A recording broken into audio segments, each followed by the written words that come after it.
Welcome to a journey through one of the most brutal and forgotten wars of the 20th century. This is the story of the Iran-Iraq War, a conflict that consumed nearly 1 million lives and changed the Middle East forever. Before we dive into this epic tale of ambition, ideology, and devastating warfare, we want to hear from you. Drop a comment below and let us know where you're watching from. Are you in Tehran, Baghdad, New York, London, or somewhere completely unexpected? We love connecting with our global community. And if you find this documentary compelling, hit that like button. It helps us reach more history enthusiasts like you. Now, let's begin. September 22, 1980 marked the beginning of a war that would last 8 years. Iraqi forces crossed the border into Iran in a massive invasion. Hundreds of tanks rolled across the frontier. Aircraft struck Iranian air bases and cities. Artillery barrages hammered Iranian border positions. Saddam Hussein, Iraq's dictator, believed he could crush Iran quickly. He thought Iran was weak and vulnerable. He was catastrophically wrong. The war that followed would become one of the longest conventional wars of the 20th century. It would see chemical weapons used on a massive scale. It would witness human wave attacks that recalled the worst of World War I. It would devastate both nations and kill hundreds of thousands. The roots of this war stretched back decades and even centuries. Iran and Iraq share a long border and a complicated history. The border runs through disputed territory. Rivers, mountains, and ethnic divisions complicate the geography. The Shatt al-Arab waterway at the southern end of the border had been a point of contention for generations. This waterway is formed by the confluence of the Tigris and Euphrates rivers. It provides both countries access to the Persian Gulf. Control of this waterway meant control of vital shipping routes. Oil exports depended on access to the Gulf. The modern border between Iran and Iraq was established by treaties in the early 20th century. The 1937 Treaty of Sadabad set the border along the eastern bank of the Shatt al-Arab. This gave Iraq control of the entire waterway. Iran was forced to accept this under pressure. The arrangement favored Iraq significantly. Iranian ships had to request Iraqi permission to navigate the waterway. This was a source of resentment in Tehran. The border remained a point of tension for decades. In 1975, the two countries signed the Algiers Agreement. This treaty moved the border to the Thalwig, the deepest point of the waterway. It effectively split control of the Shatt al-Arab between Iran and Iraq. Iran's Shah Mohammad Reza Pahlavi had gained leverage over Iraq. Iraq was facing a Kurdish rebellion that Iran was supporting. Saddam Hussein, then Iraq's vice president, signed the agreement reluctantly. He did so to stop Iranian support for the Kurds. The agreement humiliated Iraqi nationalists. Saddam never forgot or forgave this concession. Beyond territorial disputes, deep ethnic and religious divisions separated the two nations.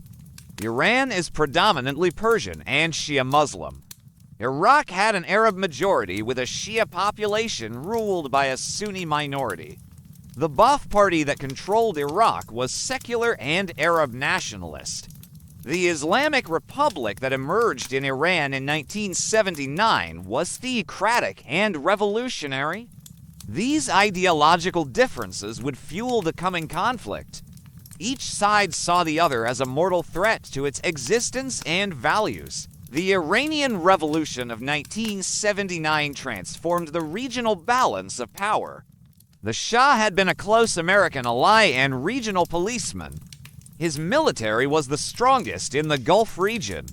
American weapons and training had made Iran a formidable power. But popular uprising and revolutionary fervor toppled the Shah in February 1979. Ayatollah Ruhollah Khomeini returned from exile to lead the revolution. The new Islamic Republic rejected both Western influence and secular Arab nationalism. It declared its intention to export Islamic revolution throughout the Muslim world. Khomeini's revolutionary ideology threatened every government in the region. Saudi Arabia feared Iranian influence over its Shia minority. The Gulf monarchies worried about revolutionary contagion. Iraq, with its majority Shia population ruled by Saddam's Sunni-dominated Ba'ath Party, felt particularly threatened. Iranian propaganda called on Iraqi Shias to rise up against their oppressors. Khomeini personally called for Saddam's overthrow. The revolutionary regime made no secret of its ambitions to spread its ideology. Saddam Hussein had become president of Iraq in July 1979. He had previously served as vice president, but wielded real power. His formal assumption of the presidency was marked by a brutal purge. Saddam gathered party officials and read out names of alleged traitors. Those named were arrested on the spot. Many were executed after show trials. The purge consolidated Saddam's absolute power. He ruled through a combination of fear, patronage, and cult of personality. His ambitions were vast and his methods were ruthless. Saddam saw the Iranian Revolution as both threat and opportunity. The threat was obvious. Revolutionary Iran could destabilize Iraq by appealing to its Shia majority. Iranian-backed subversion could undermine Ba'ath Party rule. But Saddam also saw opportunity. Iran's military was in chaos. The revolution had purged the officer corps. Thousands of trained officers were executed or fled. Equipment maintenance had collapsed. The United States had cut off military supplies and spare parts. Iran seemed weak and vulnerable. Saddam believed a quick war could topple the new regime or at least seize disputed territories. Saddam had multiple objectives for invading Iran. He wanted to seize control of the Shatt al-Arab waterway. He wanted to annex the oil-rich Iranian province of Khuzestan. This region, which Arabs called Arabistan, had a significant Arab minority. Saddam claimed this territory belonged to Iraq. He wanted to destroy Iranian military power before it could recover from revolutionary chaos. He wanted to overthrow Khomeini's regime or at least cripple it. Most importantly, Saddam wanted to establish Iraq as the dominant power in the Persian Gulf region. The international context seemed favorable for Saddam's ambitions. The United States was hostile to revolutionary Iran. The American embassy hostage crisis that began in November 1979 had poisoned U.S.-Iranian relations. 52 American diplomats and citizens were held hostage in Tehran. The crisis dominated American politics and humiliated the Carter administration. The failed rescue attempt in April 1980 had been an embarrassment. The United States was unlikely to defend Iran against Iraqi aggression. In fact, some American officials might welcome anything that weakened Khomeini's regime. The Soviet Union, Iraq's primary arms supplier, gave tacit approval for the invasion. The Soviets had no love for Khomeini's Islamic Revolution. The regime was virulently anti-communist. Iranian communists were being arrested and executed. The Soviets saw revolutionary Iran as unstable and unpredictable. A quick Iraqi victory would serve Soviet interests. It would prevent Iranian revolutionary ideology from spreading to Soviet Central Asia. Moscow gave Saddam a green light, or at least did not flash a red light. Regional Arab states encouraged Saddam's plans. Saudi Arabia and the Gulf monarchies feared Iranian revolution more than Iraqi expansion. They provided financial support for Iraq's war effort. Kuwait allowed its territory to be used for Iraqi logistics. Jordan opened its port of Aqaba to Iraqi military imports. The Arab world generally backed Iraq against Persian Iran. This support would prove crucial in sustaining Iraq through 8 years of war. Saddam's calculations were based on several assumptions. He assumed Iranian military weakness would allow quick victories. He assumed the Arab population of Khuzestan would welcome Iraqi forces as liberators. He assumed internal opposition to Khomeini would lead to the regime's collapse. He assumed the international community would accept a fait accompli. Every one of these assumptions proved wrong. But in September 1980, Saddam was confident. He had convinced himself that Iran was ripe for conquest. Border clashes escalated through 1980. Small-scale fighting occurred along the frontier. Iraqi forces occupied some disputed border posts. Artillery exchanges became frequent. Both sides accused the other of violations. The propaganda war intensified. Iran called for Islamic revolution in Iraq. Iraq claimed to defend Arab lands from Persian aggression. The rhetoric grew more heated. War seemed increasingly inevitable. Both sides were mobilizing forces along the border. On September 17, 1980, Saddam made his move. He appeared on Iraqi television to make a dramatic announcement. He tore up the Algiers Agreement on camera. He declared the entire Shat al-Arab to be Iraqi territory. He demanded Iranian withdrawal from disputed border areas. It was an ultimatum designed to be rejected. Saddam was creating a pretext for invasion. 5 days later, Iraqi forces attacked. The invasion began with airstrikes on Iranian air bases. Iraqi aircraft targeted bases near the border and deeper inside Iran. The goal was to destroy the Iranian Air Force on the ground. It was a strategy borrowed from Israel's success in 1967, but the execution was flawed. Iraqi pilots lacked the training and skill for such a complex operation. Many bombs missed their targets. Iranian aircraft were often in hardened shelters that survived the attacks. The Iranian Air Force was damaged but not destroyed. This failure would have serious consequences. Iraqi ground forces crossed the border at multiple points. The main thrust came in the south, aimed at Khuzestan. Tank columns pushed toward the cities of Khorramshahr and Abadan. Other forces attacked in the central and northern sectors. The initial advances were rapid. Iranian border defenses were thin and disorganized. Iraqi forces captured Iranian territory. By late September, Iraqi forces were besieging Khorramshahr. The port city of 200,000 people became the site of brutal urban warfare. The battle for Khorramshahr lasted more than a month. Iranian forces fought with desperate determination. Revolutionary Guards and regular army units defended every building. The fighting was house to house, room to room. Iraqi forces had numerical and firepower advantages. But urban combat negated many of these advantages. Iranian defenders used the rubble and destroyed buildings as cover. They launched counterattacks from unexpected directions. The battle became a grinding, bloody struggle. Iraqi forces finally captured Khorramshahr in late October. The city was in ruins. Thousands had died on both sides. The Iranians called it Kunin Shar, the city of blood. The fierce resistance had shocked the Iraqi command. They had expected quick victory, not protracted urban warfare. The battle for Khorramshahr set the tone for the war. Iranian resistance would be fanatical, Iraqi advances would be slow and costly. The quick war Saddam had envisioned was already slipping away. The Iraqi advance stalled by November 1980. Iraqi forces had captured significant Iranian territory. They controlled parts of Khuzestan, but they had not achieved decisive victory. The Iranian government had not collapsed. The Iranian military was reorganizing and fighting back.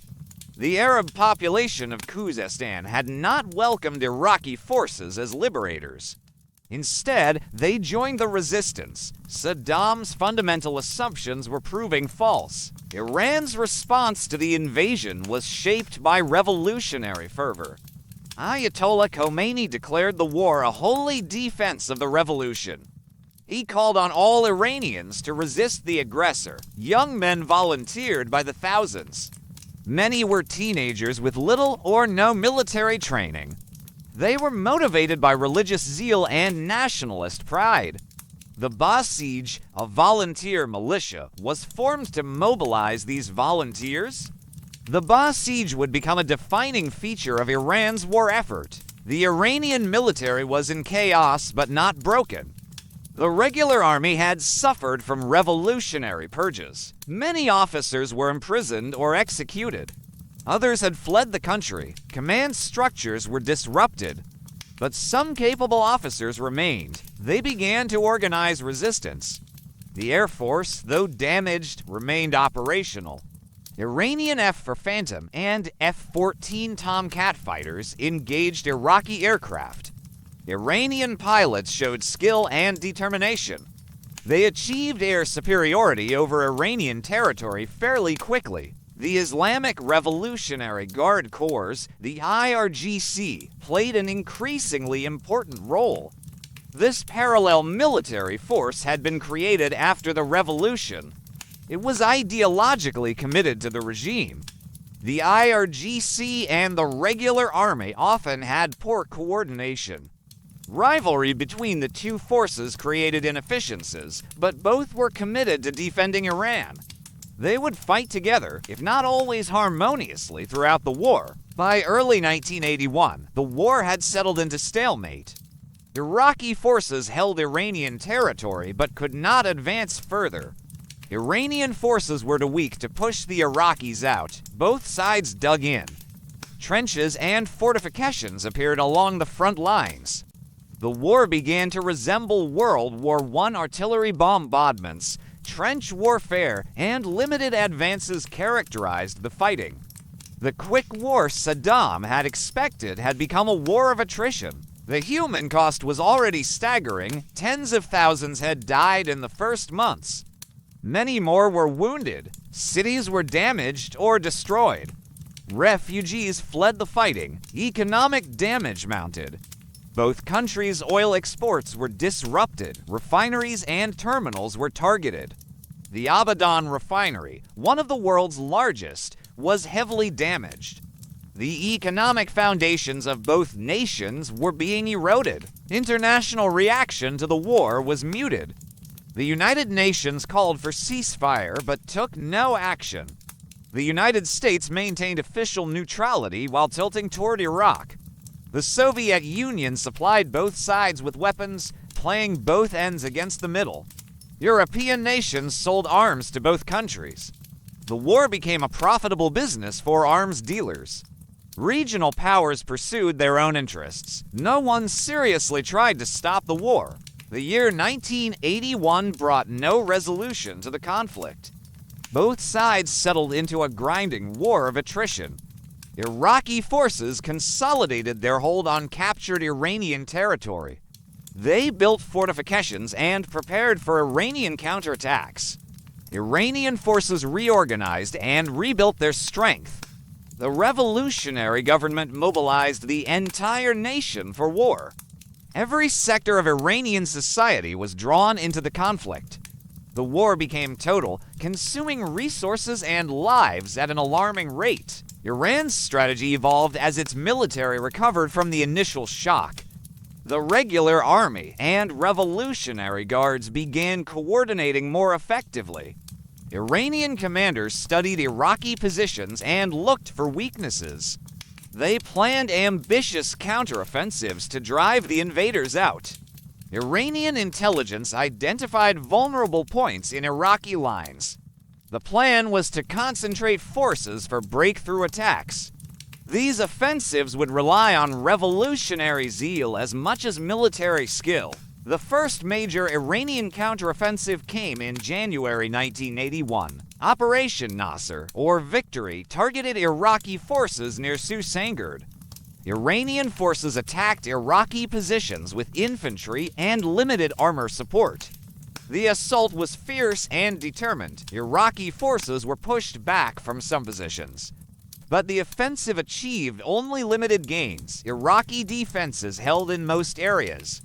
The battle demonstrated both Iranian determination and continuing military limitations. Operation Saman al-Aimah followed in September 1981. This offensive aimed to break the siege of Abadan. The city had been partially surrounded by Iraqi forces for months. The population was suffering under bombardment and blockade. Iranian forces launched a complex attack to open a corridor to the city. After heavy fighting, they succeeded. The siege of Abadan was broken. Supplies and reinforcements reached the city. It was Iran's first significant victory of the war. Encouraged by this success, Iran planned larger operations. The goal was not just to defend, but to liberate all occupied territory. Iranian military planners prepared for major offensives in 1982. They began concentrating forces in Khuzestan. Thousands of troops, many of them Basij volunteers, were moved to the front. Weapons and supplies were stockpiled. The stage was set for Iran's great counteroffensive. Operation Undeniable Victory began in March 1982. This was Iran's largest offensive to date. The target was Iraqi forces around Dezful and Shush. Iranian forces attacked in human wave assaults. Waves of infantry, many of them teenage volunteers, charged Iraqi positions. They faced machine gun fire, artillery, and minefields. Casualties were horrific, but the attacks continued relentlessly. Iraqi defenders were overwhelmed by sheer numbers and fanatical determination. The human wave tactic became Iran's signature strategy. It was born of necessity as much as ideology. Iran lacked the armored vehicles and air support for conventional offensives, but it had unlimited manpower. Young men inspired by revolutionary and religious fervor volunteered in vast numbers. They were given minimal training and sent to the front. Many wore headbands declaring their readiness for martyrdom. They were told that death in battle guaranteed entrance to paradise. The Basij volunteers epitomized this approach. Many were boys as young as 12 or 13. They were organized into loosely structured units. Officers, often clerics or revolutionary guards, led them with religious exhortation. The volunteers would advance in waves toward Iraqi positions. The first waves would trigger mines and draw fire. Subsequent waves would exploit openings. The tactic was effective militarily, but catastrophic in human terms. Thousands died in single offensives. Iraq responded to human wave attacks with massive firepower. Artillery batteries fired continuously during Iranian offensives. Machine guns cut down advancing infantry. Iraqi forces laid extensive minefields. They used barbed wire and other obstacles, but sheer numbers often overwhelmed these defenses. Iranian forces accepted casualties that would be unthinkable to conventional armies. The willingness to die gave Iran a terrible advantage. Operation Undeniable Victory succeeded in recapturing significant territory. Iraqi forces were pushed back from Dezful and Shush. Thousands of Iraqi soldiers were killed or captured. Iran's victory shocked regional observers. The supposedly weak Iranian military had defeated Saddam's forces. Momentum shifted decisively toward Iran. Saddam's conquest of Iranian territory was being reversed. Operation Jerusalem Way followed in late April 1982. This offensive targeted Iraqi forces around Khorramshahr. The city that had cost so much blood to capture was now the objective of Iranian liberation. The offensive involved some 70,000 Iranian troops. They faced entrenched Iraqi forces, numbering perhaps 35,000. The battle for Khorramshahr began with artillery bombardments. Then came the infantry assaults. The fighting for Khorramshahr was even more intense than in 1980. Iranian forces fought building by building to reclaim the ruined city. Iraqi forces defended desperately. They knew that losing Khorramshahr would be a strategic and symbolic disaster. The battle raged for 3 weeks. Casualties mounted into the thousands. The city changed hands in brutal close-quarters combat. Finally, on May 24, 1982, Iranian forces fully recaptured Khorramshahr. The liberation of Khorramshahr was a turning point in the war. Iran had expelled Iraqi forces from most occupied territory. Only small pockets of Iranian land remained under Iraqi control. Iran had achieved its initial war aim of defending its territory. The question now was what to do next. Iran faced a crucial strategic decision. Should it accept a ceasefire and return to the status quo? Or should it continue the war and invade Iraq? Ayatollah Khomeini and other Iranian leaders chose to continue the war. They had several motivations for this fateful decision. First, they wanted to punish Iraq for starting the war. Second, they sought to overthrow Saddam Hussein's regime. Third, they wanted to establish an Islamic government in Iraq. Fourth, they believed continued war would consolidate the revolution at home. The decision to invade Iraq transformed the war from defense to aggression. It would prove costly and ultimately futile. Iran's invasion of Iraq began in July 1982. Operation Ramadan targeted the Iraqi city of Basra. Basra was Iraq's second largest city and only major port. Its capture would be a devastating blow to Iraq. Iranian forces crossed the border and advanced toward the city. They encountered strong Iraqi defenses. Saddam had fortified the approaches to Basra extensively. The terrain favored the defenders. The battle for Basra became a slaughter. Iranian forces attacked Iraqi fortifications in human wave assaults. They advanced across open terrain into murderous fire. Iraqi artillery and machine guns killed thousands. The attacks continued for weeks with minimal gains. Iranian casualties were staggering, perhaps 20,000 dead and many more wounded. The offensive failed to capture Basra or even reach the city's outskirts. It was Iran's first major defeat since liberating its territory. The failure at Basra revealed the limits of Iranian tactics. Human wave attacks worked when liberating Iranian territory with popular support. They worked less well when attacking fortified Iraqi positions. Iraqi forces fought more effectively defending their own soil. The marsh and river terrain around Basra created formidable obstacles. Iranian forces bogged down literally and figuratively. The offensive exhausted Iranian strength without achieving objectives. Despite this setback, Iran continued offensive operations. Through 1983 and 1984, Iranian forces launched repeated attacks into Iraqi territory.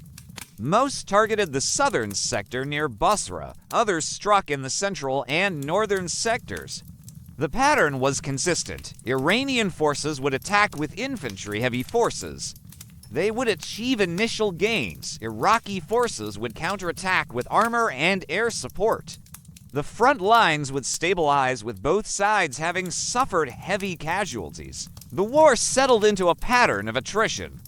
Neither side could achieve decisive victory. Iraqi forces could not advance into Iran against determined resistance. Iranian forces could not break through Iraqi defenses to reach major cities. The war became a grinding struggle of offensives and counteroffensives. Casualty rates remained horrific. Tens of thousands died each year. Hundreds of thousands were wounded. Both nations were being bled white. Iraq adapted its strategy to Iran's human wave tactics. Saddam's forces built elaborate defensive lines. These featured multiple layers of fortifications. Earthen berms provided protection from artillery. Concrete bunkers housed machine guns and artillery. Minefields covered approaches. Barbed wire and other obstacles slowed attackers. Water-filled ditches blocked tank movements. These defenses absorbed Iranian attacks at terrible cost to the attackers. Iraq also escalated its use of chemical weapons. Iraq had begun developing chemical weapons capabilities in the 1970s. The program accelerated after the war began.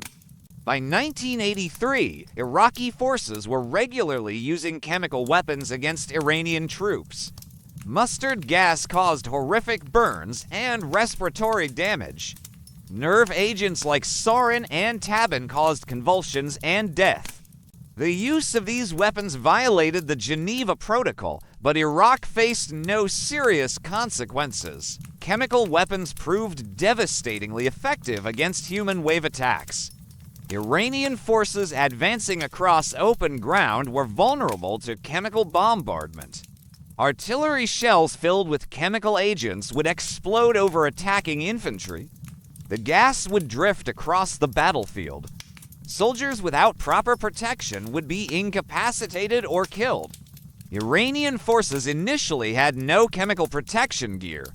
Casualties from chemical weapons mounted into the tens of thousands. The international community's response to chemical weapons use was shamefully muted. The United Nations acknowledged that chemical weapons were being used, but no action was taken against Iraq. Western nations continued to supply Iraq with weapons and dual-use technology. Some of this technology was used in chemical weapons production.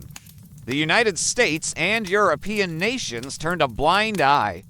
They feared Iranian victory more than they opposed chemical weapons. Iran struggled to counter chemical attacks. They eventually acquired and distributed gas masks and protective suits. But these were in short supply. Many Iranian soldiers fought without protection. Iranian forces also developed tactics to minimize vulnerability. They would attack at night or during bad weather when chemical weapons were less effective. But chemical weapons remained a significant Iraqi advantage. Iran eventually developed its own chemical weapons capability. By the mid-1980s, Iranian forces were using chemical weapons in retaliation. The scale was smaller than Iraqi use, but significant nonetheless. The war became the largest chemical weapons conflict since World War I. Tens of thousands were killed or injured by chemical agents. The long-term health effects on survivors continue to this day. The war expanded beyond the land battlefield. Both sides targeted each other's cities with missiles and aircraft. Iraq began the War of the Cities in 1985. Iraqi aircraft and missiles struck Iranian cities, including Tehran. The goal was to terrorize the civilian population and undermine support for the war. Iran retaliated with its own strikes on Iraqi cities. Baghdad and other cities came under attack. The missile exchanges escalated over time. Iraq acquired Soviet Scud missiles and modified them for greater range. These Al-Hussein missiles could reach Tehran from western Iraq. Iran acquired missiles from various sources and developed its own production. Missiles struck cities with little warning. Casualties were significant, though smaller than battlefield losses. The psychological impact was enormous. Civilian populations lived in fear of sudden attack. The tanker war in the Persian Gulf added another dimension to the conflict. Both sides attacked oil tankers and facilities. Iraq struck Iranian oil terminals and tankers loading Iranian oil. Iran retaliated against ships carrying Iraqi oil or serving Iraq's Arab backers. The attacks disrupted global oil supplies. Oil prices fluctuated. International shipping through the Gulf became dangerous. Naval forces from several nations deployed to protect tankers. The United States became increasingly involved in the Gulf. American forces began reflagging Kuwaiti tankers as American vessels. This allowed the U.S. Navy to escort them. Iranian forces attacked some of these tankers. The U.S. Navy engaged Iranian forces in several incidents. In April 1988, Operation Praying Mantis saw the U.S. Navy destroy Iranian oil platforms and damage Iranian naval vessels. It was the U.S. Navy's largest surface engagement since World War II. The USS Vincennes incident in July 1988 was a tragedy. The American cruiser shot down Iran Air Flight 655, killing all 290 people aboard. The Vincennes mistook the civilian airliner for a military aircraft. The incident inflamed anti-American sentiment in Iran. The United States expressed regret but did not apologize. Compensation was eventually paid to victims' families. The incident illustrated how the war drew in outside powers. Iraq received extensive support from regional Arab states. Saudi Arabia and Kuwait provided billions of dollars in loans and grants. These funds were essential to sustaining Iraq's war effort. Egypt supplied weapons and sent military advisors. Jordan allowed its territory to be used for Iraqi logistics. The Arab world generally supported Iraq against Persian Iran.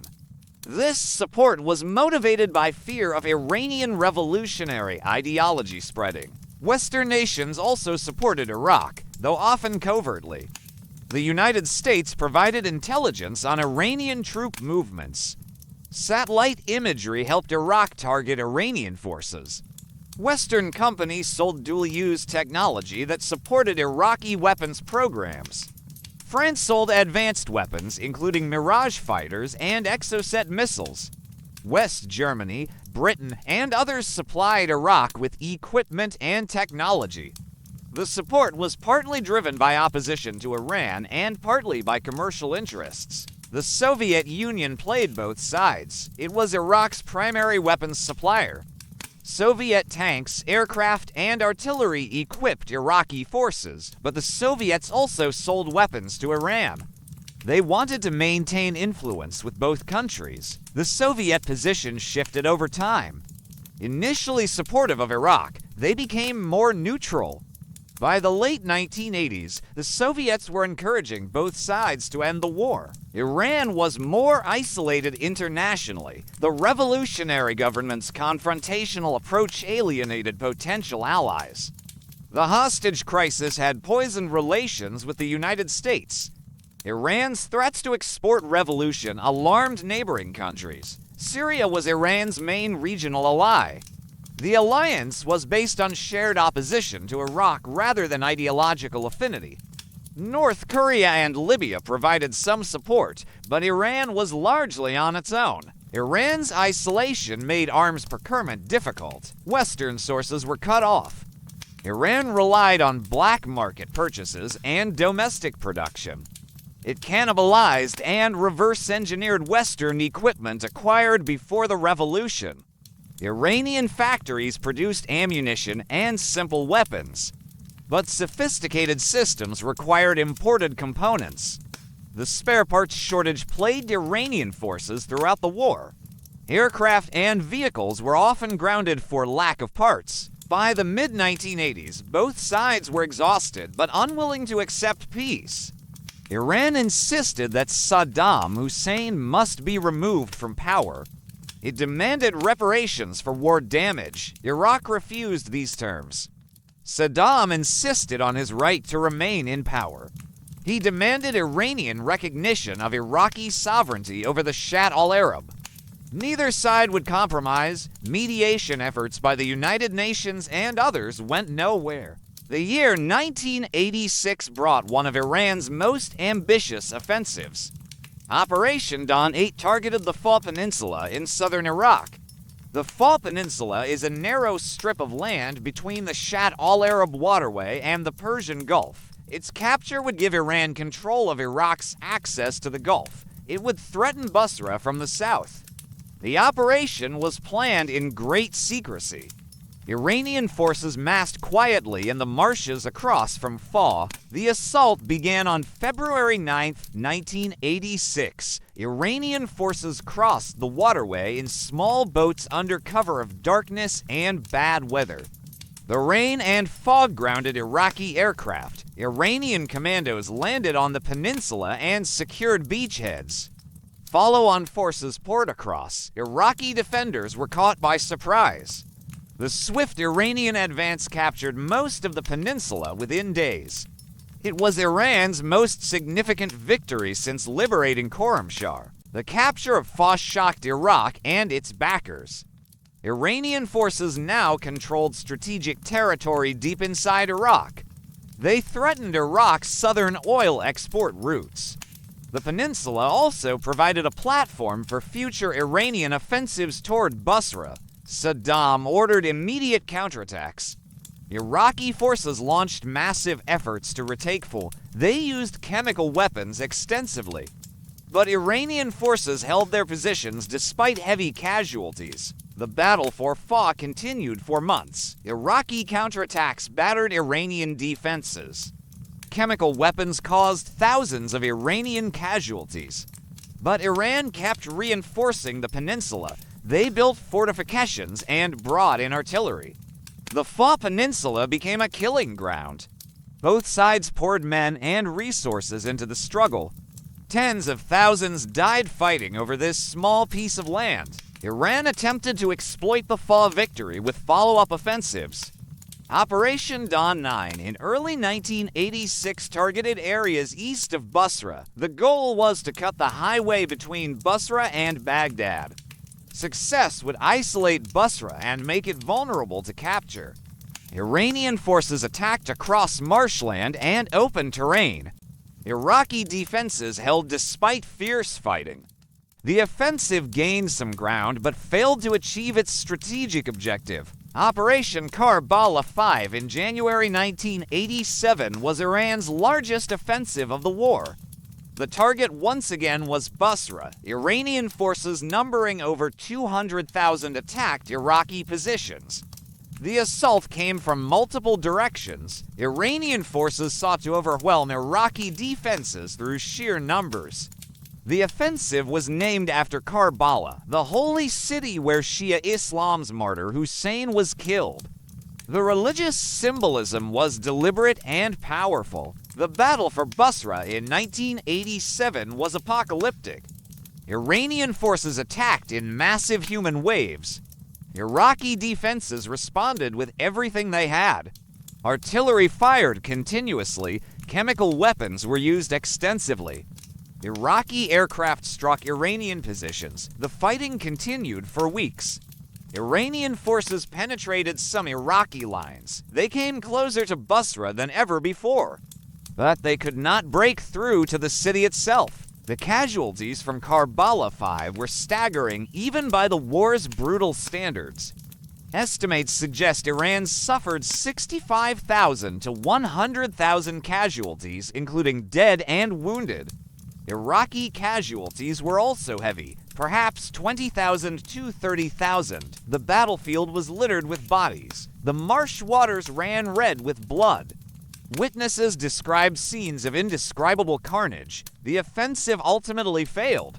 Iranian forces withdrew, having achieved nothing strategic. The failure of Karbala 5 marked a turning point. Iran had thrown its best effort at Basra and failed. The Iraqi defenses had held. Iranian manpower reserves, while still large, were not unlimited. The Iranian public was growing weary of endless casualties. Economic conditions were deteriorating. The initial revolutionary fervor was fading. Iran was reaching the limits of its ability to sustain the war. Iraq seized the initiative. Saddam's forces had been on the defensive for years. Now they prepared major counteroffensives. Iraq had rebuilt its military with Arab financial support and Western arms. New equipment and better training improved Iraqi capabilities. Iraqi commanders had learned from their earlier failures. They developed more effective tactics and operational concepts.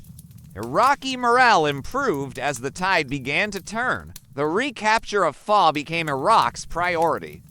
The peninsula remained in Iranian hands despite repeated Iraqi attempts to retake it. In April 1988, Iraq launched a massive assault. The operation used Iraq's best units and newest equipment. Chemical weapons were employed liberally. Iraqi forces attacked from multiple directions simultaneously.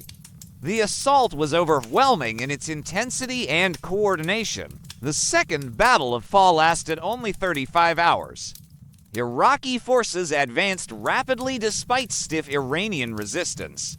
They used chemical weapons to neutralize Iranian defenses. Iraqi armor broke through Iranian lines. Iranian forces on the peninsula were surrounded. Many were killed or captured. Survivors retreated across the waterway in disorder. By April 18th, Iraq had fully recaptured the Fall Peninsula. The swift victory shocked Iran and demonstrated Iraq's improved capabilities. Iraq followed up with a series of successful offensives. In May 1988, Iraqi forces recaptured the Shalamsha area east of Basra. In June, they pushed Iranian forces out of positions in the central sector. Iraqi mechanized forces demonstrated new mobility and effectiveness. Chemical weapons continued to play a major role. Iranian forces struggled to counter the Iraqi onslaught.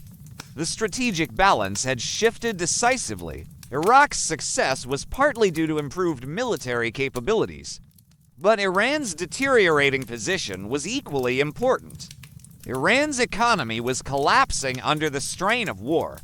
Oil revenues had plummeted due to falling prices and reduced production. International isolation prevented Iran from importing needed goods. Inflation was rampant. Shortages affected everything from food to medicine. The Iranian population was suffering severe hardship. The internal political situation in Iran was also problematic. Rifts developed between pragmatists and hardliners. Some leaders advocated ending the war and focusing on reconstruction. Others insisted on fighting until Saddam was overthrown. Ayatollah Khomeini sided with the hardliners. But even he could see that victory was increasingly unlikely. The war that was supposed to export the revolution had become a drain on the revolution's vitality. International pressure on Iran increased. The United Nations Security Council passed Resolution 598 in July 1987. This resolution called for an immediate ceasefire and withdrawal to international borders. It established a framework for ending the war. Iraq accepted the resolution immediately. Iran initially rejected it. Iranian leaders insisted that Saddam must be held accountable for starting the war. But as Iran's position deteriorated, the resolution became harder to reject. The USS Vincennes incident in July 1988 further pressured Iran. The shooting down of the civilian airliner killed 290 people, including 66 children. The tragedy shocked Iranians and demonstrated American willingness to intervene against Iran. Some Iranian leaders saw the incident as evidence that the United States might enter the war directly on Iraq's side. This fear influenced the decision-making process about ending the war. Ayatollah Khomeini finally agreed to accept UN Resolution 598. The decision was announced on July 18, 1988. Khomeini's statement was remarkable. He said accepting the ceasefire was like drinking poison. He clearly found the decision painful and humiliating. But he acknowledged that continuing the war was not in Iran's interest.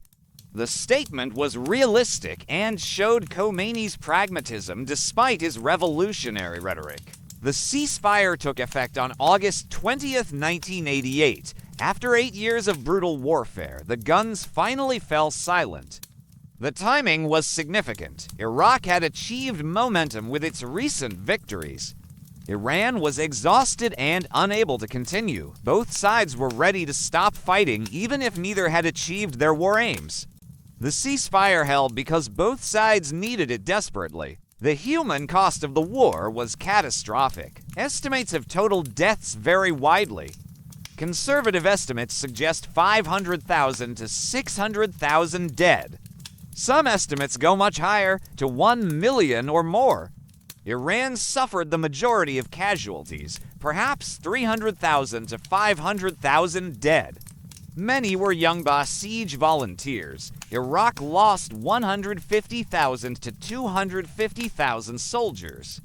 Civilian deaths on both sides numbered in the tens of thousands. The wounded numbered in the hundreds of thousands. Many suffered permanent disabilities. Chemical weapons caused particularly horrific injuries. Survivors of chemical attacks suffered long-term respiratory problems, skin conditions, and cancers. Birth defects in children of exposed veterans appeared years later. The medical and social costs of caring for these casualties would burden both countries for decades. The economic cost was staggering. Estimates suggest the war cost both countries combined over $1 trillion. This includes direct military costs, damaged infrastructure, lost oil revenues, and other factors. Iran's oil production never recovered to pre-war levels during the conflict. Iraq accumulated massive debts to Arab states that had funded its war effort. Both economies were shattered by 8 years of total war. Physical destruction was extensive. Cities on both sides were heavily damaged. Khorramshahr, Abadan, Basra, and many smaller cities were reduced to rubble. Infrastructure, including bridges, roads, and power plants, was destroyed. Oil facilities were major targets throughout the war. Refineries, pipelines, and terminals suffered severe damage. Agricultural areas were devastated by fighting and chemical weapons. Land mines and unexploded ordnance contaminated vast areas. Neither side achieved its war aims. Iraq failed to topple the Iranian revolutionary government. Iraq did not permanently annex Iranian territory. The Shah al-Arab remained disputed. Iran failed to overthrow Saddam Hussein. Iran did not establish an Islamic government in Iraq. Both sides ended the war exhausted and no better off strategically than before the war began. The war was futile in its results even as it was catastrophic in its costs. The environmental damage was severe and long-lasting. The extensive use of chemical weapons contaminated soil and water. Mustard gas and nerve agents persisted in the environment. Oil spills from attacks on facilities polluted waterways and coastal areas. The marsh areas of southern Iraq and Iran were damaged by military operations. Years of bombing and shelling scarred the landscape. The environmental recovery would take decades. The refugee crisis created by the war displaced millions. People fled combat zones and border areas.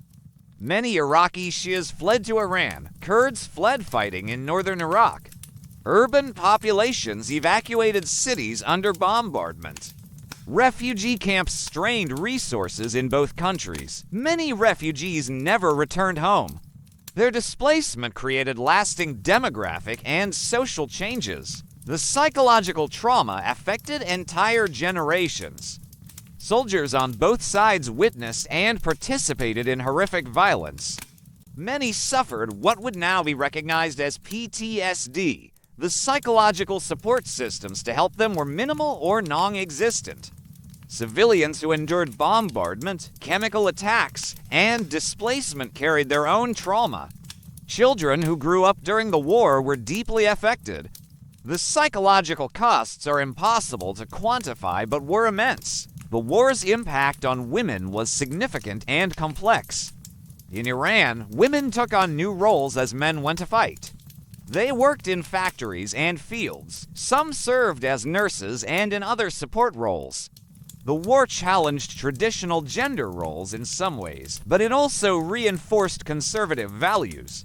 The revolutionary regime used the war to promote traditional Islamic values about women's roles.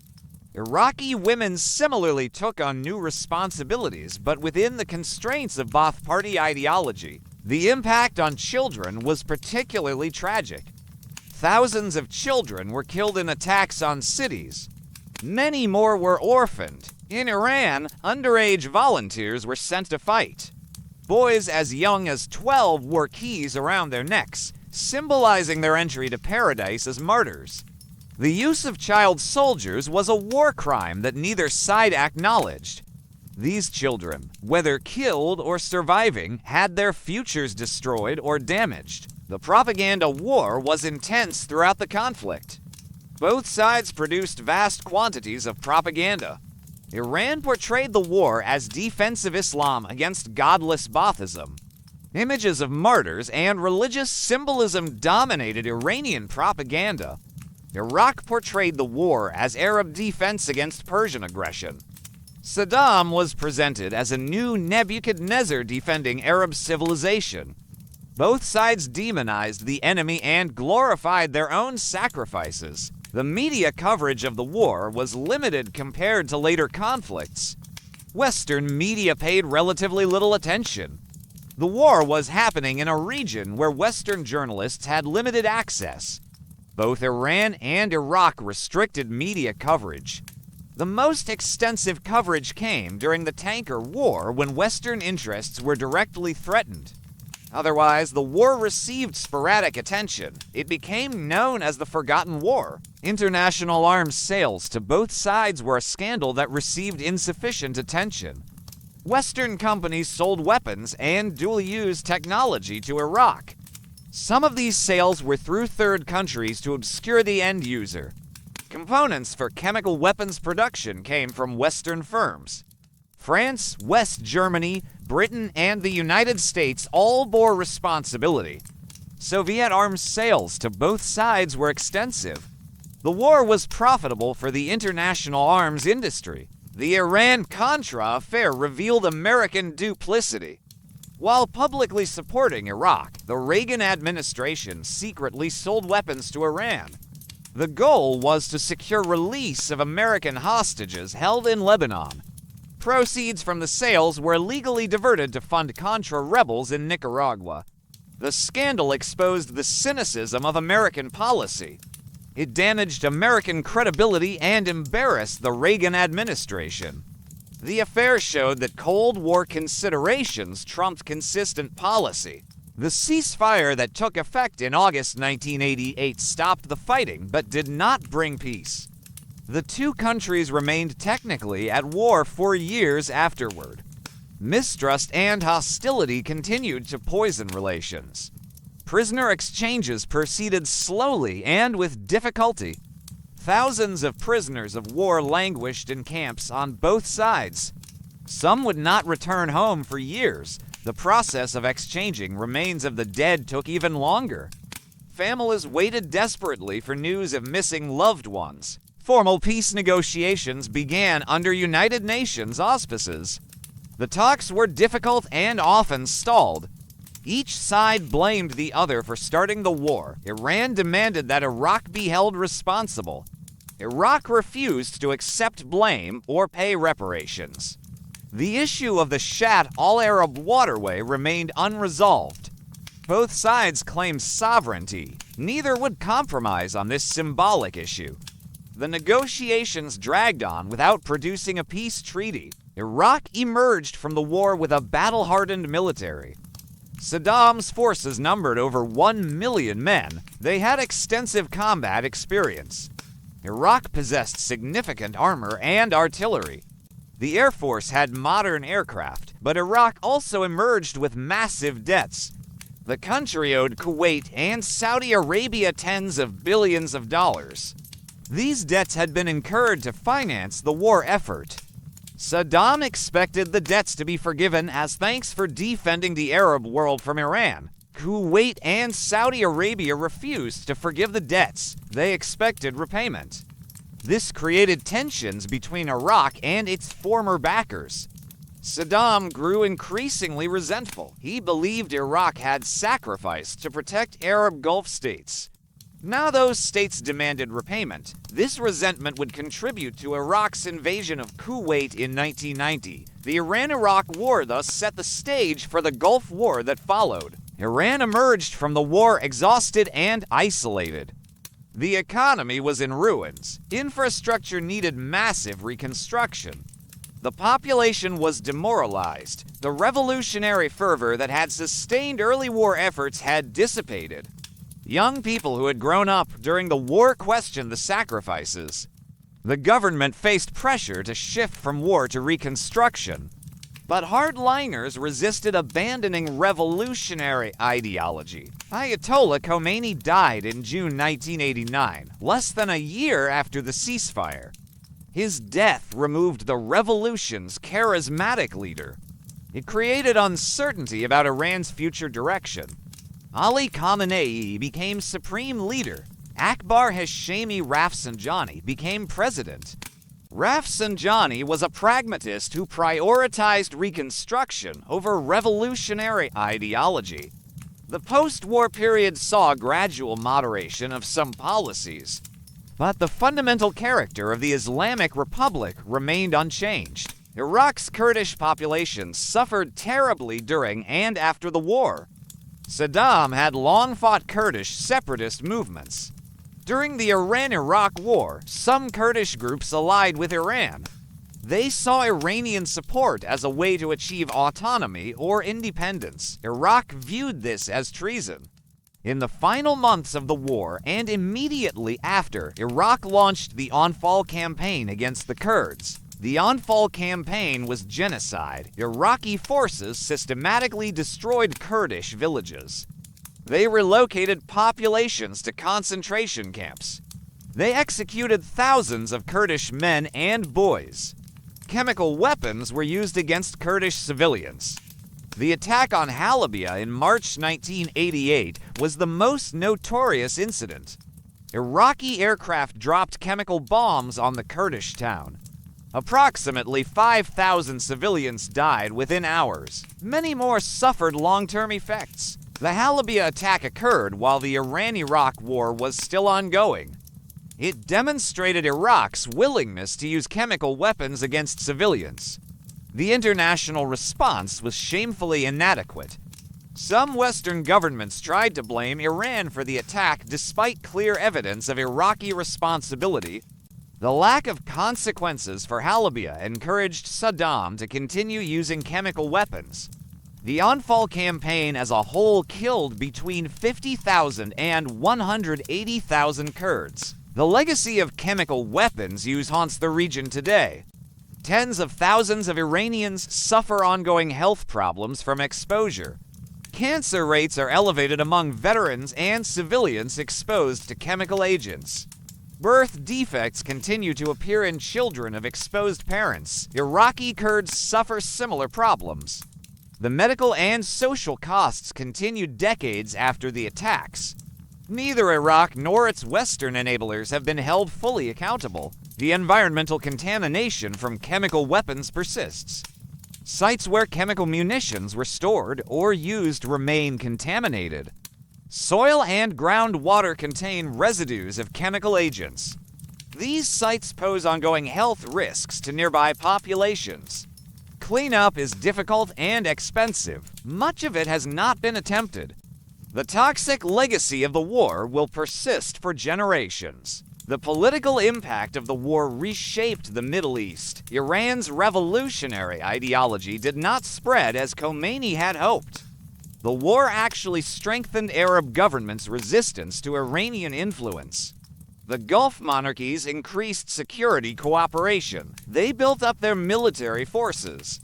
They deepened ties with Western powers as protection against Iran. The war reinforced regional divisions rather than promoting revolutionary change. Iraq's standing in the Arab world was paradoxical. Saddam had fought Iran for 8 years. He had protected Arab Gulf states from Iranian expansion. This should have earned gratitude and support. But Iraq's debts and Saddam's ambitions created new tensions. Within 2 years of the ceasefire, Iraq would invade Kuwait. The solidarity built during the Iran-Iraq War collapsed rapidly. Arab states would align with the United States against Iraq in 1991. The United States emerged from the war with enhanced influence in the Gulf. American naval presence had increased during the tanker war. Military ties with Gulf monarchies strengthened. Saudi Arabia and other states increased security cooperation with America. The perception that America would protect them from threats became entrenched. This set the stage for massive American military deployment during the 1990-91 Gulf Crisis. The Soviet Union's influence in the region declined. The Soviets had supplied both sides during the Iran-Iraq War. This cynical approach damaged their credibility. The Soviet Union was also entering its terminal decline. Mikhail Gorbachev's reforms were undermining the Soviet system. By 1991, the Soviet Union would collapse entirely. The end of the Cold War removed the superpower competition that had shaped Middle East politics for decades. The Iran-Iraq War demonstrated the limitations of military power. Both sides had fought for 8 years with enormous armies. Modern weapons, including missiles and chemical agents, were used extensively. Yet neither side achieved decisive victory. The war showed that military force alone could not resolve deep political conflicts. This lesson was often forgotten by later policymakers. The temptation to believe that force could solve complex problems remained strong. The war also demonstrated the resilience of determined peoples. Iran withstood invasion by a larger, better equipped force. Iranian society mobilized totally for war despite revolution and international isolation. Iraq survived years of Iranian offensives despite early defeats. Both populations endured hardships that would have broken less resilient societies. This resilience surprised outside observers who expected quick collapse. It was a reminder that people fighting for their homes are formidable opponents. The role of ideology and nationalism was crucial throughout the war. Iranian revolutionary ideology motivated fighters to accept death.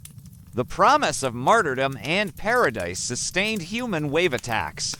Iranian nationalism rallied even non-religious citizens to defend their country. Iraqi Arab nationalism positioned the war as defense of Arab civilization. Saddam's personality cult presented him as protector of Iraq. These ideological and nationalist narratives sustained both war efforts despite terrible costs. The sectarian dimension of the war had lasting consequences. The war was often portrayed as Sunni Iraq versus Shia Iran. This oversimplified a complex conflict, but the sectarian framing gained traction. It reinforced sectarian identities across the region. The war contributed to the sectarian tensions that would explode in Iraq after 2003. The Sunni-Shia divide became more pronounced and militarized. This sectarian polarization continues to destabilize the Middle East today. The war's impact on oil markets was significant, but less than feared. Both countries' oil production was disrupted. Attacks on tankers threatened global supplies. Oil prices spiked at various points during the war, but Saudi Arabia and other producers increased output to compensate. Global oil supply remained adequate. Prices eventually stabilized. The feared oil crisis never materialized, but the vulnerability of Gulf oil supplies was demonstrated. This shaped energy security policies for decades. The technological aspects of the war were notable. The conflict saw extensive use of ballistic missiles. Both sides fired thousands of missiles at each other's cities and military targets. This was the first widespread use of ballistic missiles since World War II. The war demonstrated both the psychological impact and military limitations of such weapons. Later conflicts would see even more sophisticated missile use. But the Iran-Iraq War was a proving ground. The use of unmanned aerial vehicles or drones appeared during the war. Both sides experimented with reconnaissance drones. These primitive systems provided battlefield intelligence. They were precursors to the advanced drones used in later conflicts. The Iran-Iraq War saw early adoption of technologies that would transform warfare. But at the time, these innovations received little attention. The focus was on the massive human casualties rather than technological developments. Night vision technology gave Iraqi forces advantages in some engagements. American-supplied night vision equipment allowed Iraqi forces to operate effectively after dark. Iranian forces initially lacked such capabilities. This technological edge helped Iraq defend against Iranian night attacks. Over time, Iran acquired some night vision equipment, but technological disparities persisted throughout the war. These gaps reflected the different levels of international support each side received. The war demonstrated the continuing relevance of infantry in modern warfare. Despite advanced weapons, infantry remained essential. The human wave attacks showed that motivated infantry could overcome sophisticated defenses. Urban warfare in cities like Khorramshahr required infantry. Armor and air power were important, but not decisive. The war refuted predictions that infantry had become obsolete. Boots on the ground remained necessary. This lesson would be relearned in subsequent conflicts. The importance of logistics was evident throughout the war. Both sides struggled to sustain forces in the field. Supply lines were long and vulnerable. Ammunition consumption was enormous. Food, water, and medical supplies were essential. Iran's international isolation made logistics particularly challenging. The country had to rely on domestic production and black market imports. Iraq had easier access to supplies, but still faced challenges. Effective logistics often determined operational success or failure. Medical care for the wounded strained both countries' capabilities. The casualty rates overwhelmed medical systems. Field hospitals operated under primitive conditions. Doctors and nurses worked heroically but lacked adequate resources. Many wounded died from inadequate care. Others were left with permanent disabilities. The medical infrastructure of both countries was inadequate for the scale of casualties. The long-term care of disabled veterans would burden social services for decades. The treatment of prisoners of war was problematic on both sides. Thousands of POWs were held in camps. Conditions varied but were often harsh.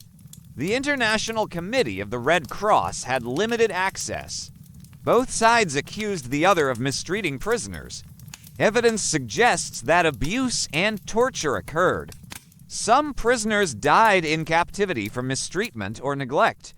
The full accounting of POW treatment may never be known, but it clearly violated international humanitarian law. The cultural impact of the war was profound in both countries. Iranian culture absorbed the war into its revolutionary narrative. Poetry, art, and film depicted the war as sacred defense. Martyrdom was glorified.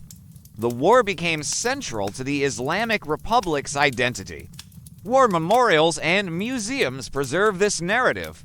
The war is taught to Iranian school children as a formative national experience. It remains part of Iran's collective memory. Iraqi culture also absorbed the war, but differently. Saddam promoted himself as the victor despite the war's inconclusive end. Monuments celebrated Iraqi resilience and Saddam's leadership. The Victory Arch in Baghdad symbolized the claimed victory. Iraqi culture emphasized sacrifice for the nation. But after Saddam's fall in 2003, the war's memory became contested. Different Iraqi communities remembered the war differently. There was no unified Iraqi narrative. The role of religion in motivating fighters was significant, especially for Iran. Shia Islam's emphasis on martyrdom was central to Iranian war ideology. The story of Hussein's martyrdom at Karbala was constantly invoked. Fighters were told they were following Hussein's example. Religious leaders blessed troops going to battle. Promises of paradise awaited martyrs. This religious framework made death acceptable or even desirable for many fighters. It was a powerful motivational tool. Iraq's use of religion was more instrumental. The Ba'ath Party was officially secular. But Saddam increasingly used religious rhetoric as the war progressed. He portrayed himself as defender of Islam against Persian heretics. He emphasized Iraq's role as protector of holy sites. This religious rhetoric was meant to mobilize Iraqi Shias. It was also directed at gaining support from other Arab and Muslim countries. But Iraqi religious appeals lacked the depth and authenticity of Iranian religious motivation. The war produced few military innovations, but many tactical lessons. Defensive fortifications proved their value. Combined arms operations became more sophisticated. Urban warfare tactics evolved through brutal experience. Chemical weapons demonstrated their terrible effectiveness.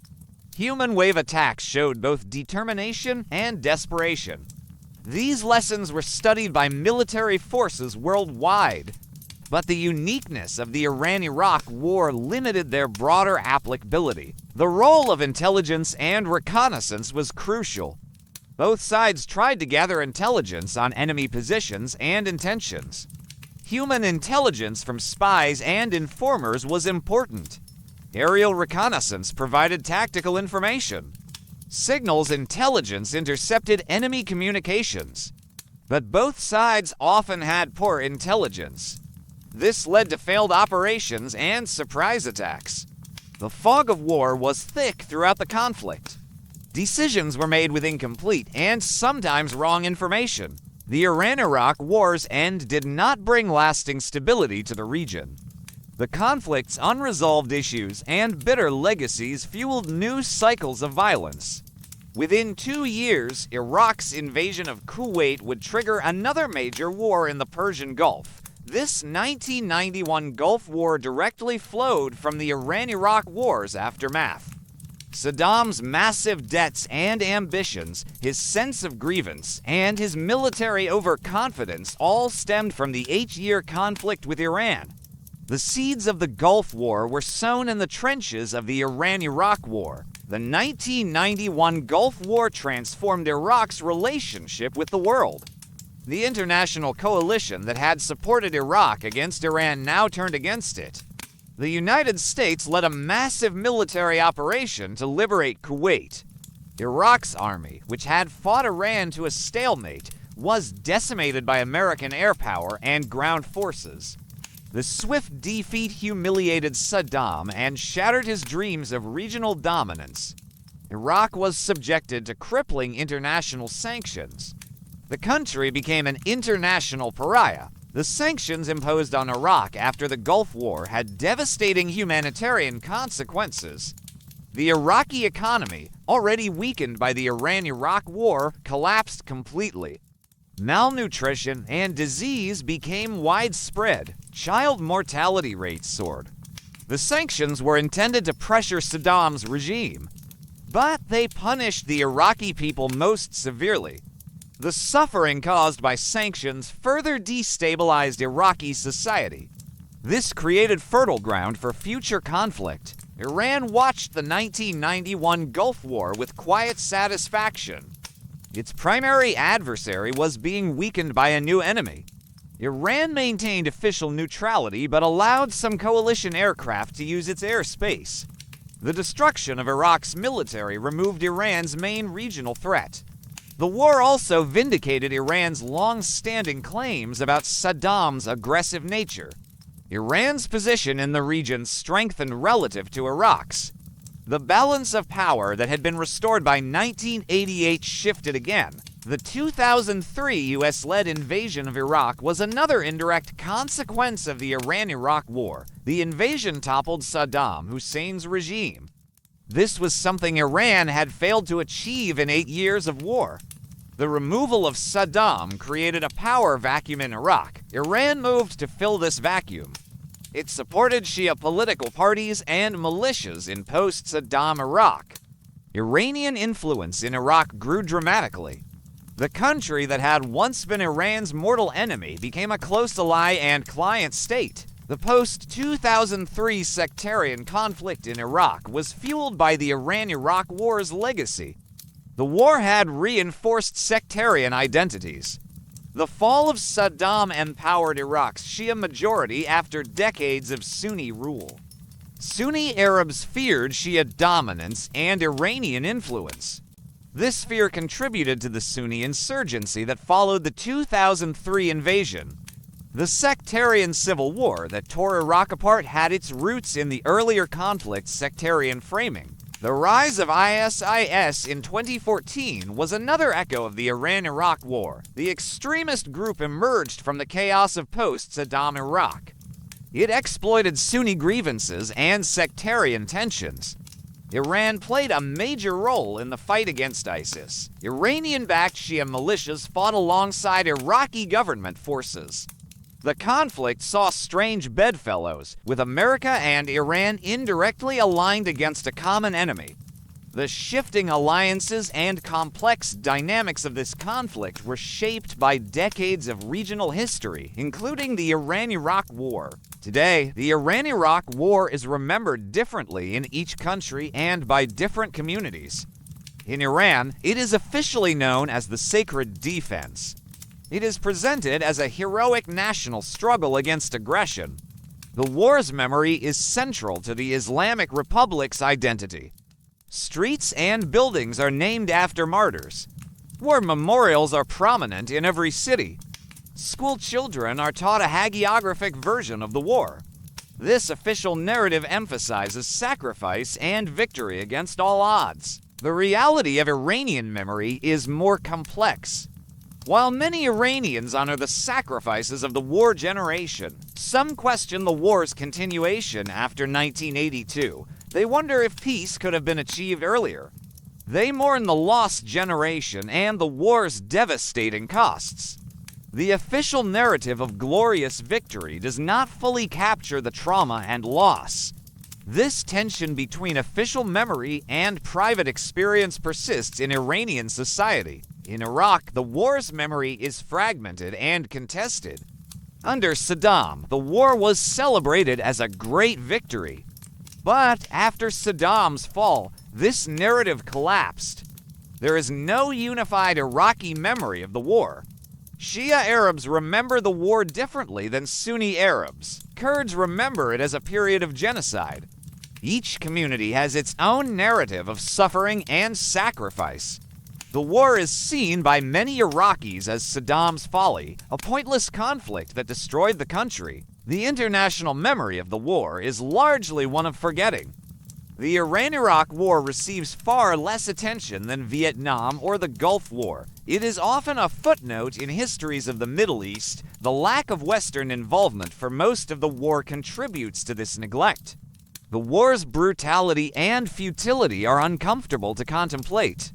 The international community's complicity in arming both sides is a shameful episode many would rather forget. The lessons of the Iran-Iraq War are numerous and sobering. The war demonstrated the dangers of miscalculation in international relations. Saddam Hussein's assumption of a quick victory proved disastrously wrong. The war showed how regional conflicts could escalate and draw in outside powers.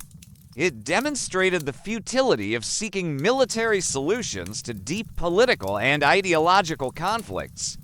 It revealed the devastating human and environmental costs of modern conventional warfare. The war also highlighted the importance of national will and resilience.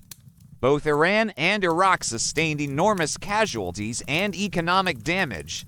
Yet both societies continued to fight for 8 years. This resilience surprised many outside observers. It showed that material factors alone do not determine war outcomes.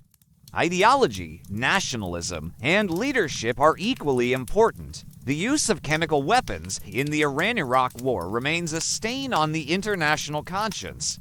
Iraq's systematic use of these weapons and the world's failure to respond set a dangerous precedent. It suggested that norms against chemical weapons could be violated with impunity. Later uses of chemical weapons, such as in Syria, can be seen as part of this legacy. The failure to hold Iraq accountable undermined the international legal framework against weapons of mass destruction. The war's impact on regional arms races was significant. After the war, both Iran and Iraq sought to rebuild and expand their military capabilities. Iran focused on ballistic missiles and asymmetric warfare capabilities. Iraq's military buildup led to its invasion of Kuwait. The Gulf monarchies also embarked on massive arms purchases. The region became one of the most heavily armed in the world. The Iran-Iraq War fueled this militarization. The psychological scars of the war healed slowly, if at all. Veterans on both sides carried the trauma of combat for the rest of their lives. Civilians who endured bombardment and displacement suffered their own psychological wounds. The war created a generation of traumatized individuals in both countries. The long-term impact on mental health and social well-being is difficult to measure, but undeniably enormous. The role of women in the war has been increasingly studied by historians. In both countries, women took on new roles and responsibilities. They worked in factories, served as nurses, and managed households while men were at the front. The war both challenged and reinforced traditional gender roles. After the war, there was pressure to return to pre-war norms. But the wartime experience had changed women's expectations and capabilities. This contributed to social change in both countries. The literature and art produced during and after the war offer powerful insights. Iranian cinema has produced numerous films about the war. These films often explore the human cost of conflict from a personal perspective. They grapple with themes of sacrifice, trauma, and memory. Iraqi literature from the war period is more censored but still revealing. Novels and poems express the pain and absurdity of the conflict. This cultural production provides a deeper understanding of the war's human impact than political or military histories alone. The Iran-Iraq War serves as a cautionary tale. It warns against the dangers of hubris and ambition in international affairs. It illustrates how conflicts can escalate beyond anyone's control. It shows how human beings can endure unimaginable suffering. It demonstrates that there are no easy victories in modern warfare. The war's legacy is one of death, destruction, and unresolved conflict. For the families of the 1 million dead, the war's legacy is personal and immediate. For the veterans who survived, it is a constant presence. For the leaders who made the decisions, it is a matter of historical judgment. For the world that watched and did too little, it is a source of shame. The Iran-Iraq War was a tragedy of epic proportions. Its echoes continue to resonate through the Middle East and the world today. The Shatt al-Arab waterway, the initial point of conflict, remains disputed. The 1975 Algiers Agreement was partially reinstated after the war, but tensions over navigation rights and border demarcation persist. The river that symbolized the war's origins continues to symbolize its unresolved nature. Peace treaties were never signed. The two countries remain wary neighbors, their relationship shaped by the memory of 8 years of brutal warfare. The human connections between Iranians and Iraqis predate the war and have survived it. Shia Muslims from both countries share religious traditions and pilgrimage sites. Trade and cultural exchange have resumed in the post-Saddam era, but the war created deep wounds that will take generations to heal. The memory of lost loved ones and devastated cities cannot be erased. The challenge for future generations is to build a new relationship based on mutual respect rather than historical grievances. The Iran-Iraq War was a conflict of paradoxes. It was a modern war fought with World War I tactics. It was a secular state fighting a theocratic one, both using religious rhetoric. It was a war that produced no clear winner but many losers. It was a war that was supposed to be short but lasted 8 years. It was a war that was forgotten by the world but seared into the consciousness of two nations. Understanding these paradoxes is key to understanding the war's enduring significance. The story of the Iran-Iraq War is not just a story of battles and leaders. It is a story of ordinary people caught in extraordinary circumstances. It is a story of soldiers in trenches, mothers mourning sons, children growing up under bombardment. It is a story of human resilience in the face of unimaginable horror. It is a story that reminds us of war's true cost, a cost measured not in dollars or territory, but in human lives. As we look back at the Iran-Iraq War from the perspective of 2026, we can see its long shadow extending across the decades. The conflicts that have plagued the Middle East in the 21st century all have roots in this earlier war. The sectarian violence, the regional rivalries, the cycles of intervention and instability all are part of the Iran-Iraq War's bitter legacy. The war may have ended in 1988, but its consequences are still with us. It is a history that we forget at our peril. Thank you for joining us on this deep dive into the Iran-Iraq War. We hope this documentary has been informative and thought-provoking.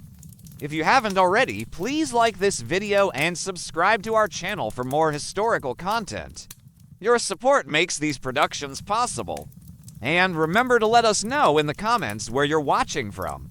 We look forward to hearing from you. Until next time, stay curious.